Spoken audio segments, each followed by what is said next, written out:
Cell ఫోన్లలో దాంట్లో record చేస్తున్నారు, అప్లోడ్ చేస్తున్నారు. సో అప్లోడ్ ఎలా అంటే అంటే వాంటెడ్లీగానే ఈ డీజేకు వస్తున్న కలెక్షన్స్ని వీటిని చూసి ఓర్వలేక డ్యామేజ్ చేయాలనే ఉద్దేశంతో చేస్తున్నట్టే కనిపిస్తుంది. సో దానికే ఈరోజు ఇక్కడ సైబర్ క్రైమ్ పోలీస్ వాళ్ళకి అవన్నీ స్క్రీన్ షాట్స్ వాళ్ళ ఐడీలు అన్నీ తీసుకొని కంప్లైంట్ చేయడం జరిగింది. ఆల్మోస్ట్ వాళ్ళు ఒక 12 అవర్స్లో ఏమేమైతే మేము కంప్లైంట్ చేసిన కేసెస్ ఉన్నాయో అవన్నిటి మీద ఇమ్మీడియట్లీ రియాక్ట్ అయ్యి 12 అవర్స్లో వాళ్ళందరినీ తీసుకొచ్చి అరెస్ట్ చేయడానికి దే ఆర్ ప్లానింగ్. సో ప్రేక్షకులకు కానీ ఇలా చేసే వాళ్ళకి కానీ చెప్పదలుచుకున్నాను నేను ఒకటే, ఒక సినిమా రిలీజ్ అయ్యాక ఆ సినిమాకు ద్వారా ఏదైనా డ్యామేజ్ జరుగుతుందంటే అది ప్రొడ్యూసర్కి, ఆ డిస్ట్రిబ్యూటర్స్కి డ్యామేజ్ జరుగుతుంది. ఇది మీరు అందరు తెలుసుకోవాల్సిన విషయం.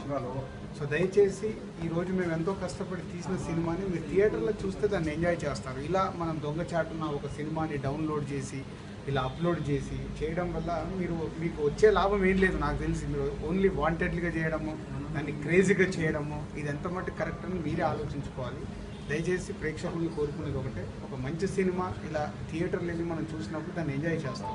సో నేను ఆశిస్తున్నాను మా సంస్థ నుంచి వచ్చిన 25th ఫిలిం ఎన్నో మంచి సినిమాలు తీసిన మా బ్యానర్ని, మా సినిమా ఎప్పుడు వస్తుందని ఎదురు చూసే ప్రేక్షకులు ఉన్నారు, అందరి హీరోల అభిమానులు ఉన్నారు. వాళ్ళందరికీ నా రిక్వెస్ట్ ఒకటే, దయచేసి మీరు ఈ సినిమాని డౌన్లోడ్ చేసి చూడొద్దు, థియేటర్కి వెళ్ళి చూస్తారని ఆశిస్తున్నాను.